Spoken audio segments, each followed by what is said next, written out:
vous êtes très connu dans la région, je le disais au début, même maintenant dans le monde entier, sauf les États-Unis. Je vous laisse découvrir les images et puis on en parle juste après. Curieux? Bah oui, c'est le moins qu'on puisse dire. Votre astuce pour qu'on puisse devenir le roi ou la reine des crêpes? Pour être le roi ou la reine, il faut savoir bien les retourner. Ah, das war charmant, das war charmant.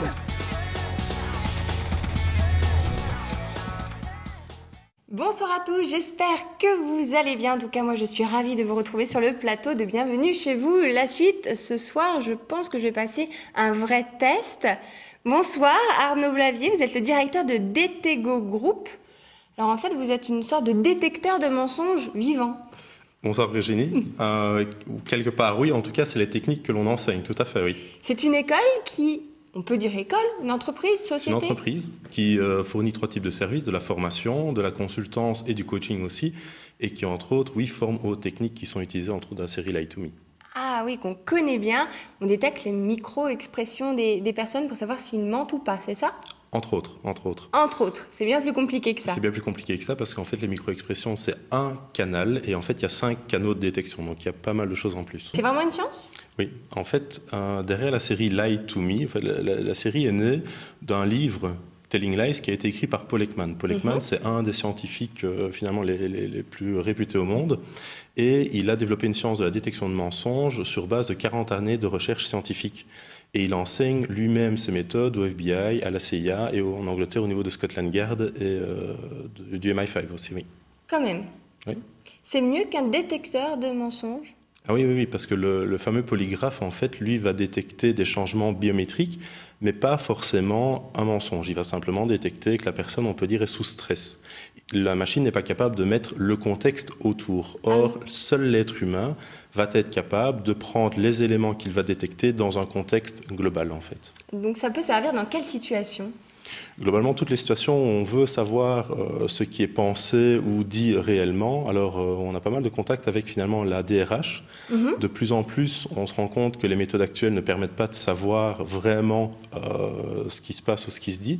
Et donc, il y a une volonté de savoir si les gens mentent ou pas au niveau de leur CV. Sur leur CV, pour des entretiens d'embauche, par exemple. Oui. Là, ça aide vraiment. Ça aide vraiment. En fait, les statistiques ont été faites où, au niveau de l'Angleterre et aussi en Belgique, on a détecté que 25 à 30% des gens mentaient sur leur CV.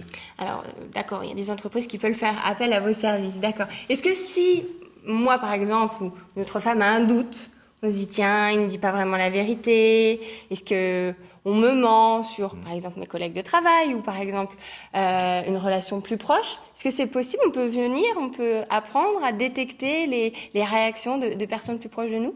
Oui, tout à fait. Oui. Donc, le cours est ouvert à tout public. Et Mais en anglais? En anglais. Pour le moment, donc, les cours sont toujours en anglais parce qu'ils viennent directement des États-Unis. C'est les cours qui sont utilisés et employés là-bas. Et donc, on prévoit les cours en français fin 2012.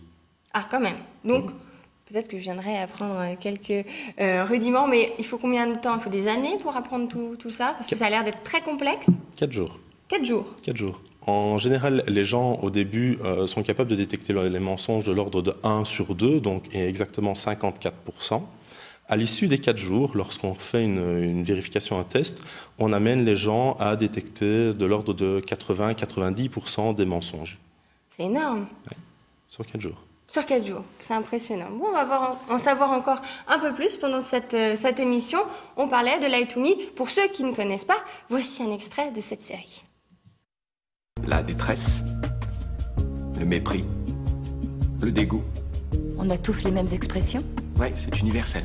J'ai fait pipi assis jusqu'à l'âge de 10 ans. Ah, tu vois, tes yeux ont trahi une émotion. La surprise. Qu'on observe un homme politique américain, un président français, ou toi, c'est la même expression. Et vous utilisez les mêmes muscles. C'est aussi simple que ça? C'est un tout petit peu plus complexe que ça. Alors, dites-moi.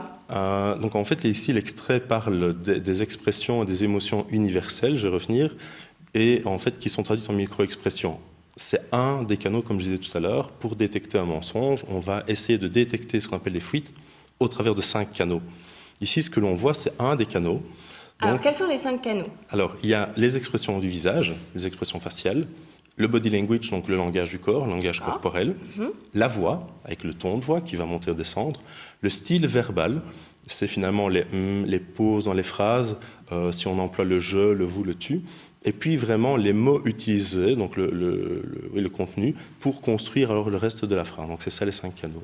S'il y a des hésitations, ça ne veut pas forcément dire comment. On peut ne pas être à l'aise, ne pas être sûr de ce qu'on dit, mais pas forcément mentir. Tout à fait. D'où l'importance de mettre les éléments récoltés dans un contexte. Et ça fait partie du cours. Les gens ont tendance en général à observer quelque chose et en tirer une conclusion. Or, en fait, nous, ce qu'on apprend à faire aussi, c'est à faire d'abord des hypothèses. Et tester les hypothèses tout au long, finalement, de l'interview, par exemple, pour arriver à une conclusion. Et donc, ce n'est pas comme ça sur un élément. En fait, on dit qu'il n'y a pas de nez de Pinocchio. Ce n'est pas un élément qui amène la conclusion, il en faut plusieurs. D'accord.